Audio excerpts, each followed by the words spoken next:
Hello, everyone. I'm Brian Hansen, Vice President of Studies and host of the Council's weekly Deep Dish on Global Affairs podcast.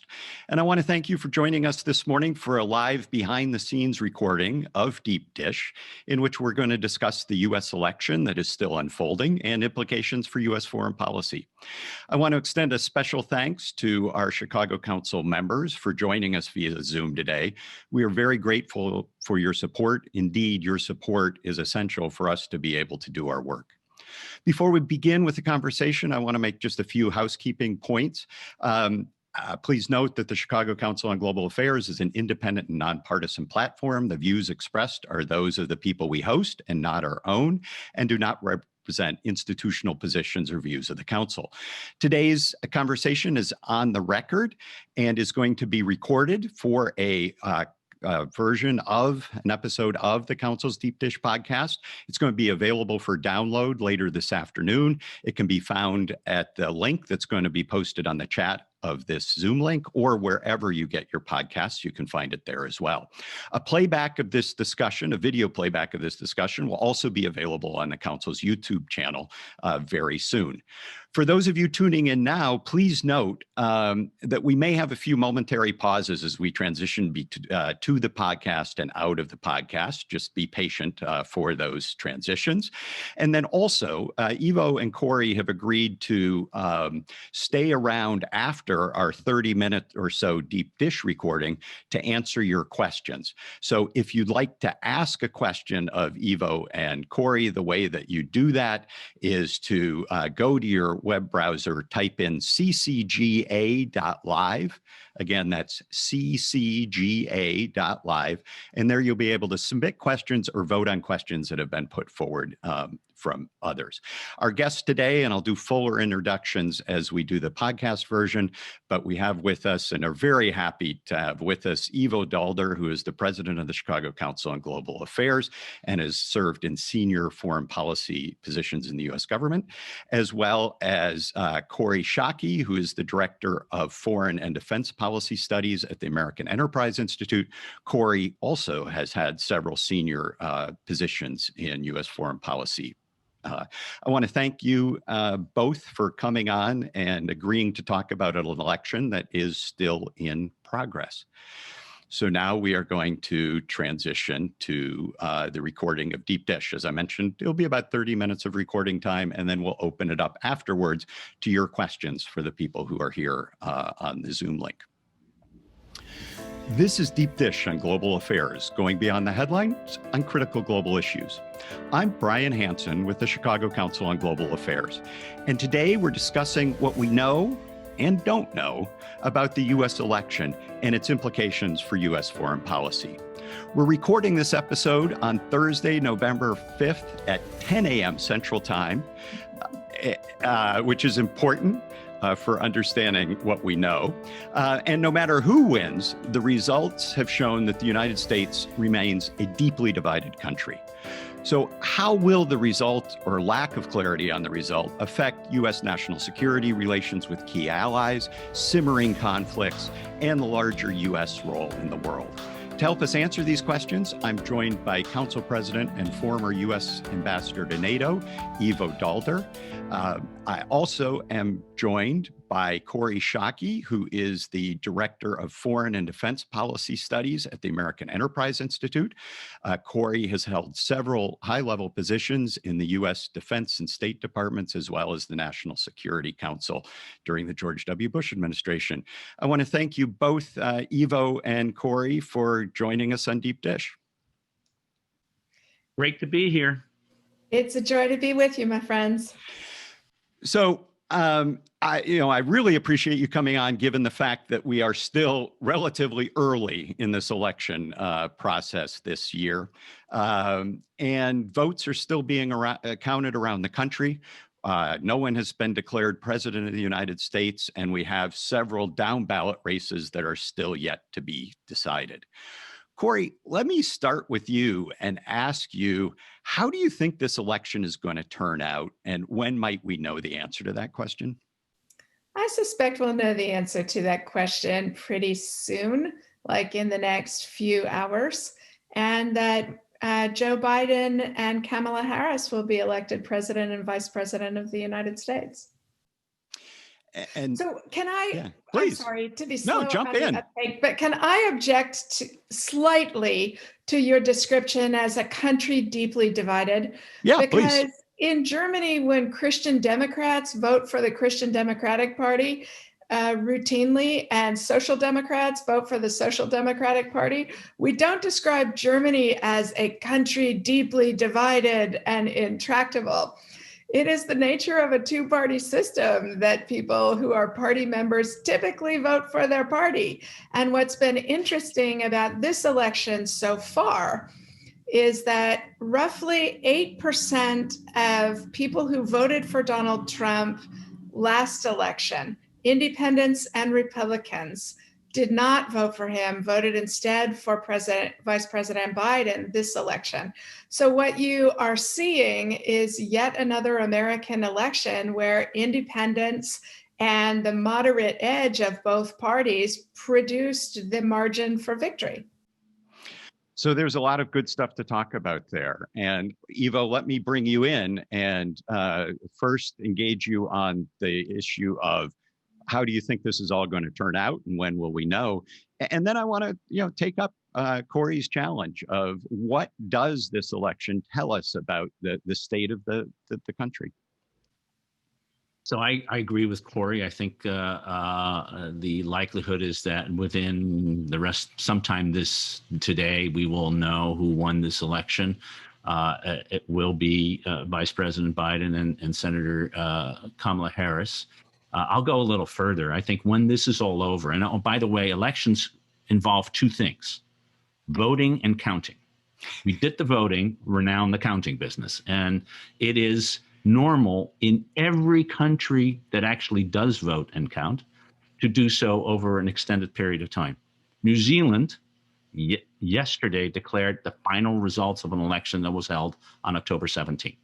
So this is totally normal.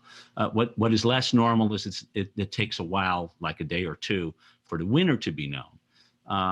But when the votes are all counted, I would not be surprised, not predicting it, but I would not be surprised that you see Joe Biden with 80 million votes, some 5 million more than Donald Trump, a 4% edge, and maybe as many as 306 electoral college votes, which would mean he would sweep much of the remaining states: Arizona, Nevada, Pennsylvania, and Georgia, where he's now the last counting as of 10-something, within 18,000 votes margin. And both of those Senate races are likely to go into a runoff in January.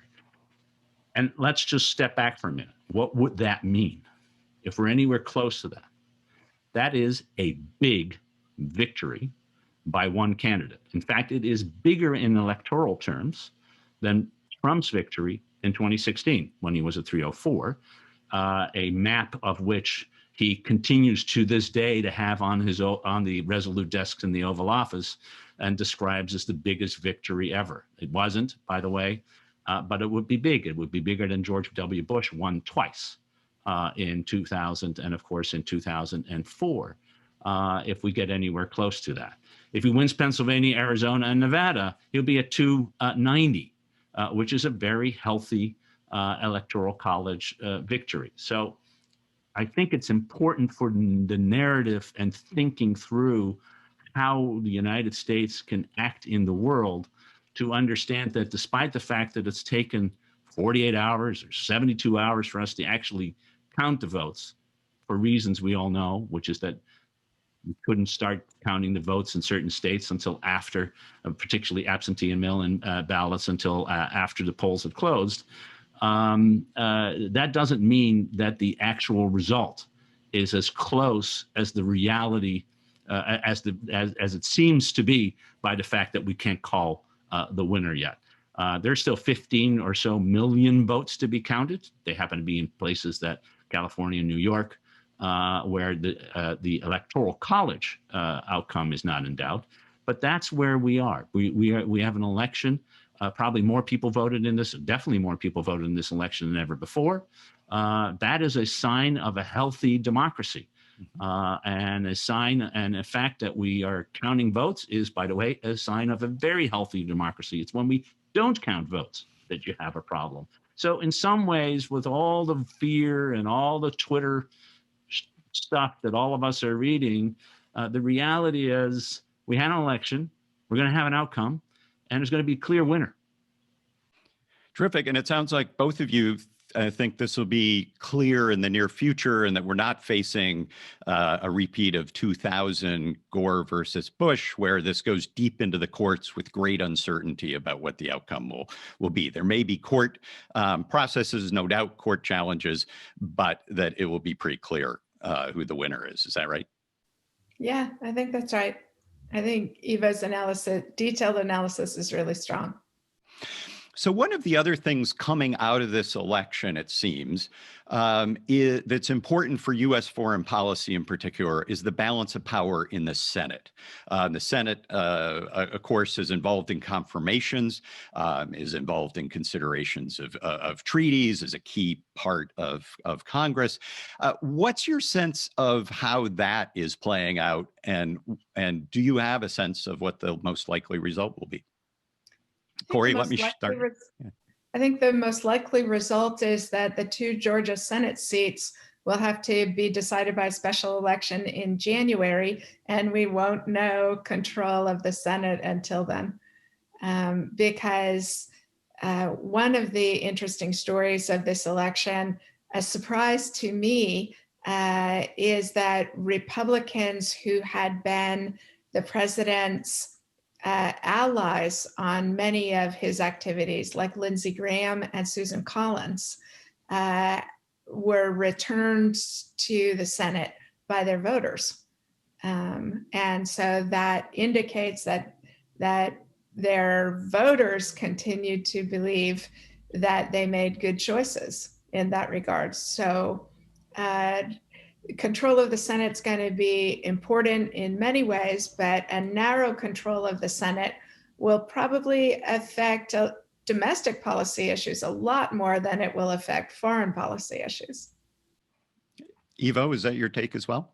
Yeah, I mean, it looks like, so we're now at what, 49, 48 Republican, 3 outstanding, 1 in North Carolina, where they're waiting for the mail-in ballots to come in and be counted in the course of the next few days, and then 2 runoffs in Georgia, which will by far be the most expensive and contested Senate races we can have. If in fact Biden wins Georgia electorally, that is going to be an interesting way to think about it. Now, the most likely outcome, given how close the race was on the presidency, would be a divided verdict. It could be very, I'll go with this Republican and that Democrat, but it could be 2 Democrats or 2 Republicans.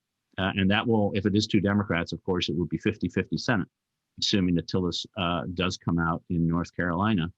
And a 50-50 Senate with Kamala Harris in the chair would be a Democratic majority, a very thin one.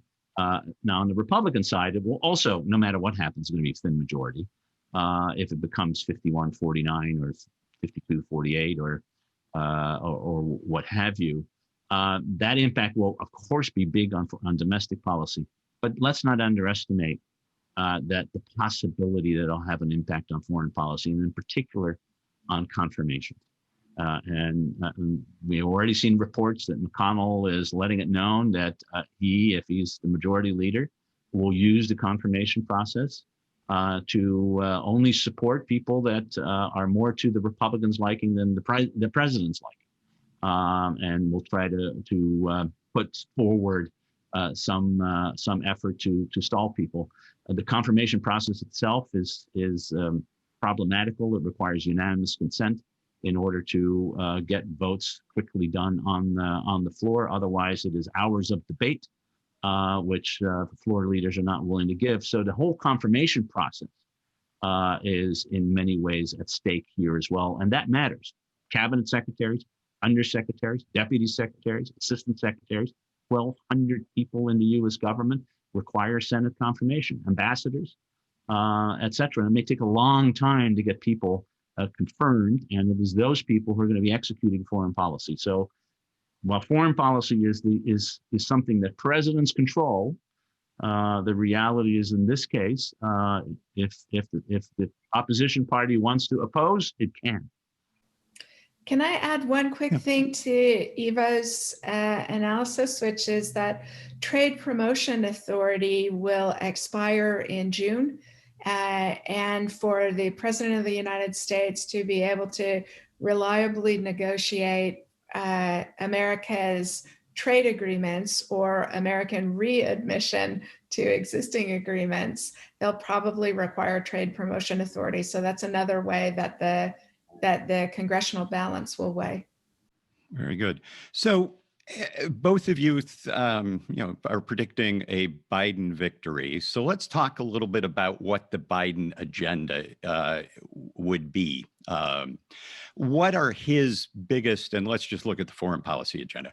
What are the biggest priorities going to be for a President Biden in terms of foreign policy? So my guess is that a Biden administration will have so much on its domestic policy agenda, first and foremost, COVID management and recovery, economic recovery from it, that they're unlikely to have, especially in the first couple of years, a really ambitious agenda.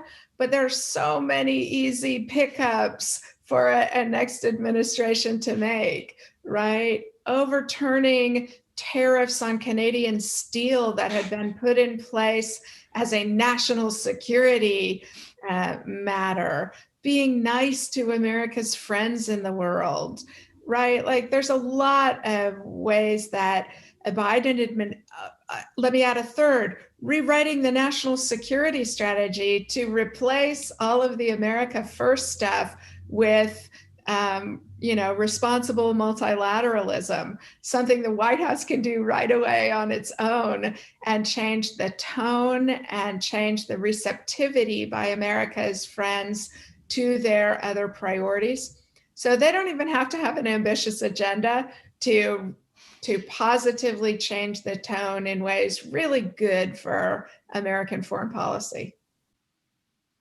I think that's right, and the balance between the domestic preoccupation, although with the fact that if the Congress is not is split, that ability to get stuff done at home will be reduced, which will increase the incentive to do more abroad. But clearly, the problems here at home, COVID, the economic situation, the deep divisions that do exist in our society, and commitment by Biden to address this will be what the time in the Oval Office is spent on. That said, I think just because of who he is, Joe Biden knows and has been involved in foreign policy since the time he was a young senator in 1973, was a chairman of the Senate Foreign Relations Committee, and of course, vice president for 8 years, in which he was deeply involved in foreign policy. We know how he thinks about these issues. And the first thing he'll do is, let me put it this way, he's going to rejoin the world. He's going to remind people that there is an America that knows that there is a rest of the world out there. And there are a lot of symbolic ways in which to do that. First of all, there are a whole bunch of organizations that the U.S. has walked away from that would be very easy to walk back into. Perhaps the first and most important one is the World Health Organization. We have a pandemic. Probably a good idea to work together with the rest of the world to deal with those issues. And the World Health Organization, for all its flaws, and there are many, is still the organization that is treating and helping more people to get better than any other organization in the world, private or public. And we will do that. We will. Yesterday, we officially left the Paris Climate Agreement. Well, we can officially rejoin it with a signature. I think that's what will happen. And we will do this really strange thing, at least it's strange in the last few years, but it's pretty normal for American foreign policy. We'll actually talk to our friends and we'll talk to our allies and we'll say, we have differences with you guys. We've had differences in the past. We will have differences with you in the future, but Could we please try to figure out those differences by sitting across the table from each other rather than shouting at each other and calling each other bad names? And do that within the organizations like NATO and the United Nations and the Quad in Asia and a whole variety of others to bring back a tone and civility, but more importantly, a sense that we are one with the world. For all our differences, for all the changes that are there, we are one. That'll be different and actually doesn't take a hell of a lot of time or effort to do that. It's tone, and tone matters. So, Kori, to what extent will our allies, certainly they'll welcome the change in tone. This has been a rough 4 or 5 years for the relationship with U.S. allies. And many argue that it won't be going back exactly to the status quo. What do you think there will be differences in the nature of those relationships? And are they important? How hard is it going to be to pull together the kind of relationships that have been so successful for the U.S. in the past? Oh, I think America's allies are letting out an enormous sigh of relief that somebody boring and predictable and nice is about to be elected president of the United States. And somebody who's not going to be needlessly provocative. America's allies are going to be desperately anxious about the 48% of Americans who, knowing who he is and what he's done, nonetheless voted for Donald Trump. But I would just remind people that in the largest electoral landslide in American history, the 1936 re-election of Franklin Delano Roosevelt, 40% of Americans didn't vote for him. America's allies, I understand why they're worried, and they very much wish that we behaved more like they did. But it's not news that Americans don't.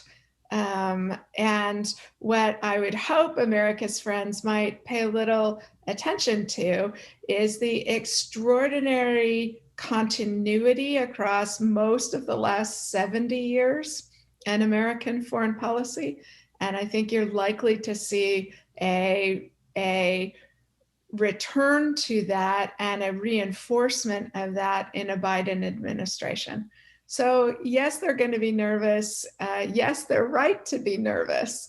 But continuity is actually the more surprising story in American foreign policy across 70 years. So, Ivo, I want to engage you on this and press a little bit in terms of our allies' calculation of what's possible for the future. Kori rightly points out this tremendous continuity that there's been, but we've also demonstrated that we are willing to vote for people who have a very different idea about what the relationship with our allies should be. Do we expect them to hedge or react differently other than a full arm embrace of the U.S., knowing that we could go in a different direction in the future? So I don't think so, and I'm slightly less optimistic maybe than Kori about how they're going to look at this. Yes, I think in the grand scheme of things, the world would have loved to have hit a pause button on January 20th, 2017 and let whatever happen, and now hit the pause button again and go back to the situation as it was then. But I do think there are a number of things that have changed that make that more difficult. I mean, one is the reality, and I had a very senior former European official just emailed me. He said, Trump may have lost, but Trumpism won. And whether that's true or not, and we can debate that, although as Kori rightly said, 48% of the public did vote for Donald Trump. More people voted for Donald Trump than for Barack Obama in 2008. That's, just to put it in perspective, that's a lot of people who seem not to be disturbed on foreign policy or other reasons, and did so for whatever reason that they decided to do so. Europeans in particular, but a lot of our allies in Asia will look at that and say, what's the likelihood that the next election they'll go back to that? And so you do have to hedge. You do have to think about, is the United States still the same country that we thought it would be? And I'll give you two examples that I'm worried that the answer is going to be no. One is when I talk to young Europeans, which I do quite a lot, as someone who emigrated here from Europe to the United States, and a generation of people who looked at the United States as sort of the pinnacle destination. It truly was the city on the hill where you went for your education, for the future, for everything that you wanted. And many Europeans of my generation and a little older and even a little younger did that. Very few 20 and 25-year-olds in Europe now look in the United States in that way. They look at the United States as a country that started a war in Afghanistan, a war in Iraq, neither of which worked. It started the financial crisis and produced Donald Trump. That's the America that they looked at. My generation looked at this was the country that liberated my parents from Nazis and brought the future of potential forward. So I think that generational change and the reality that they face is going to affect how people look at the Allies. The second piece is that the United States there's a secular change in the United States relative power in the world, because China is rising, other countries are rising, and it isn't as powerful as it was in 1930 or in 1945 or even in 1990 or 2000 as a country. You can't do as much as it did before. So they're going to look at who am I going to side with. So I do think it requires more than a statement to rejoin the world. It will require very active American engagement to remind people of the continuity of American foreign policy, and in fact work with European and Asian and other allies and other countries around the world to remind them that we are committed to trying to solve the problems that we face together, and to do so together. And it's going to take a lot of work, which is good, by the way, because it will benefit us as well. So it just means it's not going to be automatic. We will have to earn our trust by how we behave and not presume. So given the earlier discussion about the priority on domestic issues, is it possible to walk and chew gum at the same time? Can we have both focuses effectively and restore those relationships or rebuild those relationships? Restore is probably the wrong word. Or might our domestic agenda blow us off course in trying to achieve this?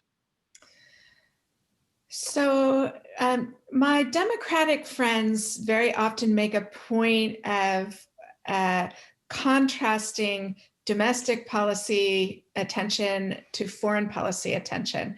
But they make this one really important and positive point, which is by strengthening the sources, the foundations of America's strength domestically, that does make us stronger internationally. And I agree with that judgment. And I especially agree with it now in the middle of a pandemic, because debates we have had, for example, about healthcare in America take on a different context when you're looking at a global pandemic. And it makes a very strong case for universal healthcare. It makes a very strong case for employers providing people time off if they're sick, because they're not just a danger to themselves, they're a danger to us all. Coming to work sick, those important people who keep our society running. So I think the domestic focus of COVID management is actually going to have lots of strength in it if we do it right, if we do it at all. We haven't been doing it at all. If we do it right, in particular, it will make it easier to manage a rising China, because it will make the United States stronger in the process. So I don't think they are alternatives to each other, but I do think in this particular moment, what is good for American domestic policy is also good for American foreign policy. Ivo, similar view? I think that's exactly right. I mean, the real issue, which I don't know the answer to, and we'll see, is how successful will we be in addressing the questions that we confront domestically, given the fact that we have a divided control in Congress. The question is there a possibility of a return to the old-fashioned bipartisanship that allowed us to get stuff done?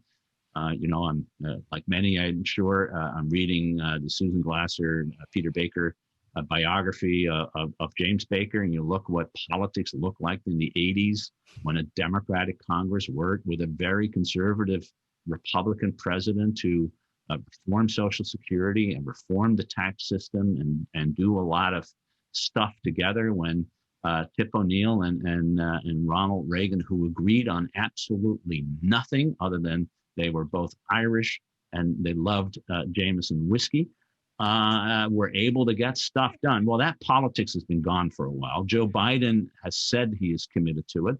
The question is the other side committed to it? And given the rawness of the political situation that we're just exiting, including the way in which the last Supreme Court justice was confirmed, there is this question: how much can we work together?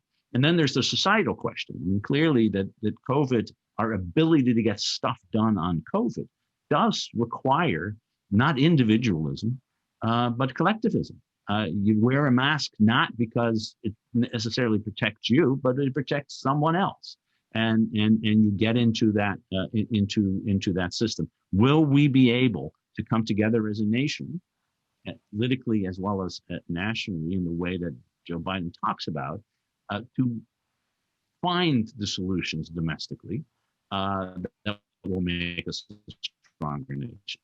If we do, there's no doubt about it that will have a humongous and positive impact on our standing in the world and our ability to conduct a strong foreign policy dealing with the real challenges that we have. But if we're as consumed with our domestic politics as we were in the last 2 years, where nothing happened domestically, as well as during much of the Obama administration, we're in trouble. So as we close this conversation, let me build on that last point and ask each of you to weigh in on what should our listeners be paying attention to in the foreign policy realm as Joe Biden takes power, to give us an indication of how successful he is going to be in getting the U.S. on a different track with its foreign policy? Where should we look, Kori?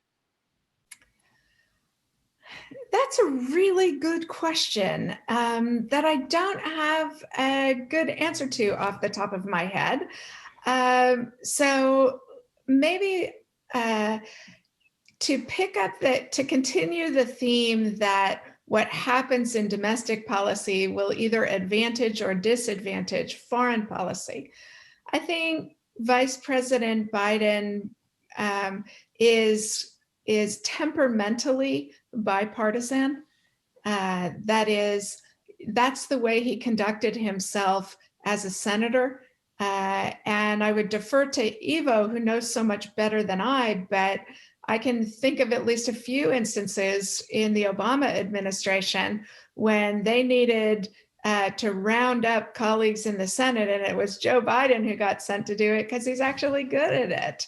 And so I think preternaturally he's inclined to bipartisanship. He campaigned on uniting us. And parenthetically, I would point out, nobody ever demanded that for 4 years that Donald Trump unite us. So we're holding our new president to a higher standard. We're holding our outgoing president to. But to his great credit, he seems committed in the campaign to uniting us around a set of national priorities. And I think to the extent he carries out his domestic policy priorities in a bipartisan way, that'll buy him a lot of goodwill internationally for his foreign policies. Sorry, that was such a clumsy answer. Problem. No, it was good. I agree with it. Let me just give you one sort of nugget, what I think would be important to see how things change. Although I can think of many others like China and dealing with allies, as we talked about. What are we going to do about a vaccine? Are we going to take the vaccine and keep everything for ourselves and focus only on Americans and those most in need and ignore the rest of the world? Or are we going to have an active policy, which the rest of the world has, to work together to get the vaccine to as many people, the vaccines, whatever, and hopefully they will work to as many people as possible at a cost that is affordable, and if it's not affordable, distributed for free. Are we going to be part of the international effort to bring vaccines of this disease that has now killed, what is it, well over 1 million people, infected 45 million around the world? Are we going to be part of an international effort that was led by the United Nations, by the European Union early on with the WHO, that China now has also joined with significant financial support, but we haven't? Are we going to be part of that? Are we going to make our vaccines available? Because that will say we are rejoining the world, that our safety, our security, our health depends not on only whether we are safe, secure, and healthy, but the rest of the world is. And I think that's a tangible way in which you can see whether policy is going to shift in a dramatic way on how we engage the world. It's a great answer. Wish I'd given that.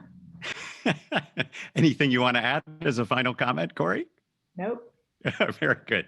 Well, Kori Schake of the American Enterprise Institute and Ivo Daalder of the Chicago Council on Global Affairs, I want to thank you both for being on Deep Dish and being willing to appear when the facts on the ground continue to shift and change.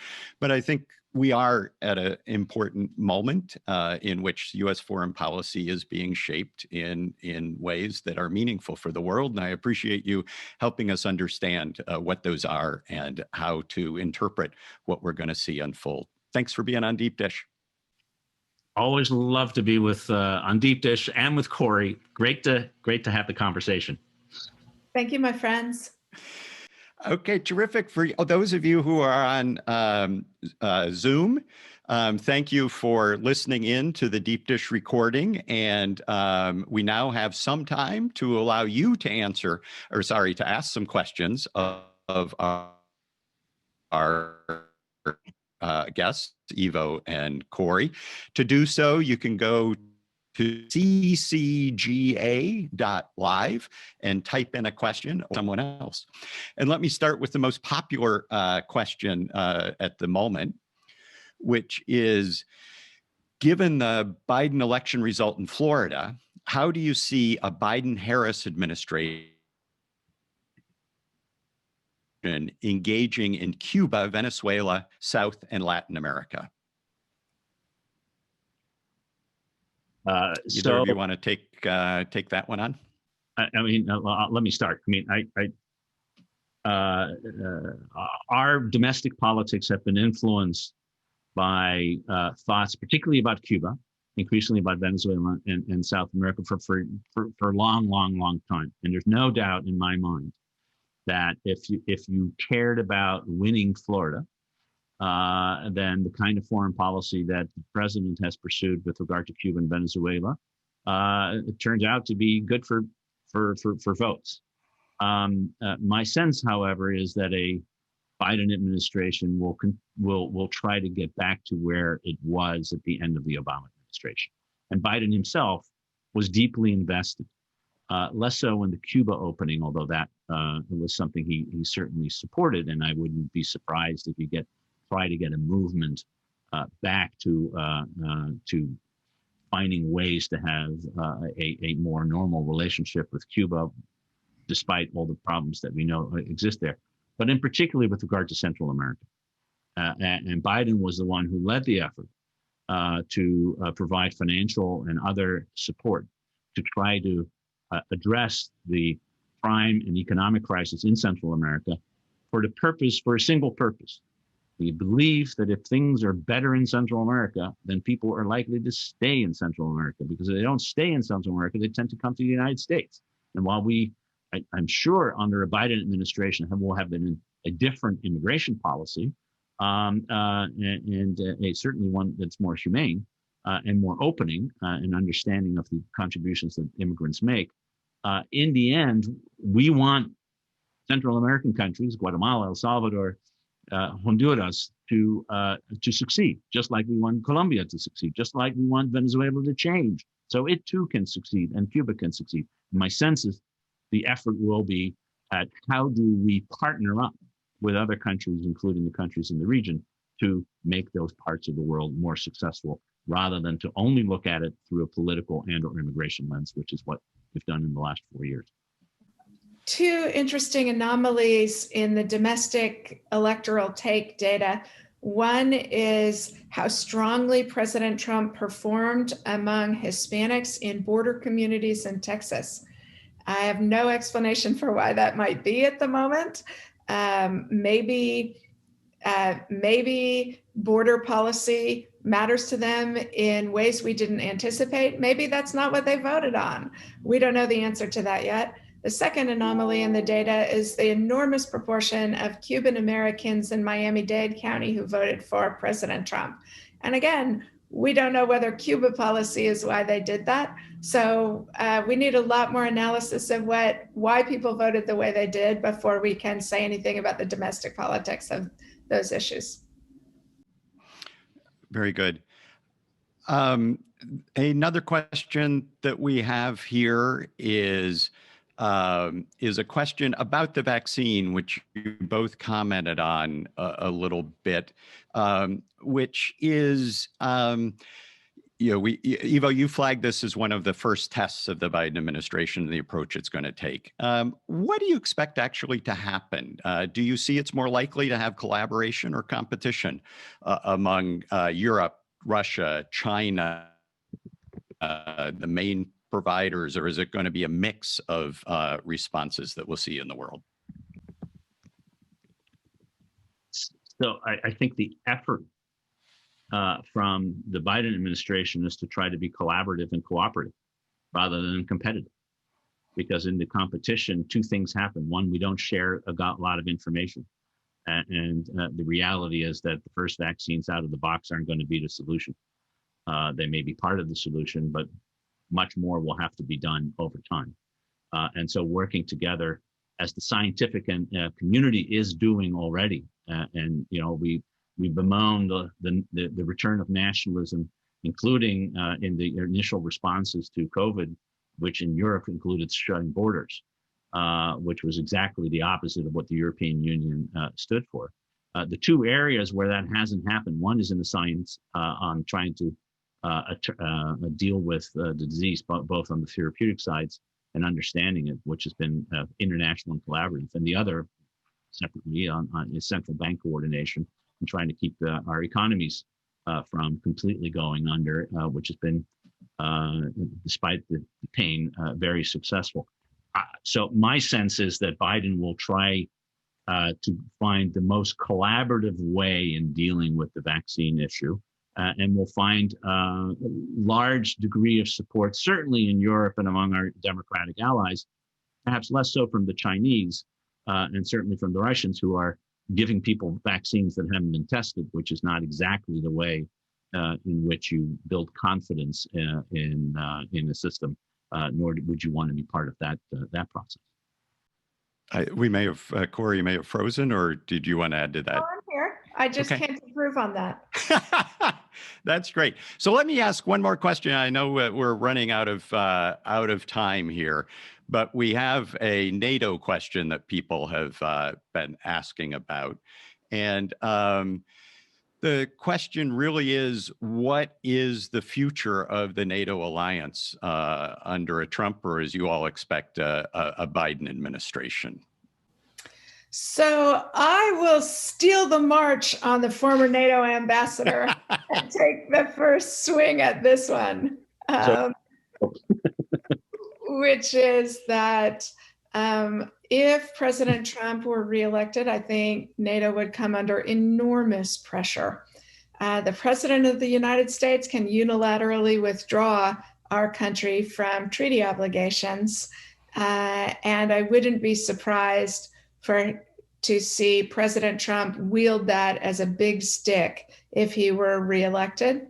I also think you would see the drawdown of stationing of American troops, not just in Europe, but also in South Korea and in Japan. And that would make all of our security guarantees lots more brittle and probably open to testing by our adversaries. So I think under a Trump administration, the international order would actually become much more fragile. Under a Biden administration, I think it's likely, NATO's likely to continue to do what it's done for most of it, for all of its history, which is all of us arguing together and worried about each other's reliability and slowly, gently forming consensus to protect our interests and to work cooperatively together to make us all more secure. I don't disagree with any of that. I'd add just one thing. I do think that our approach to NATO and to Europe should change. We have, particularly on the NATO, on the military side, Americans have tended to be very cautious in anything that the Europeans do together. So we constantly harp on the need for Europeans to work together, but not at the expense of NATO, and to do it within NATO, and not build extra headquarters, and not do any of that stuff. Madeleine Albright famously in 1998 had the 3Ds of no duplication and other things. And there's still, talking to my the small NATO cadre here in the United States, that's still the view. I think we need to give up on that.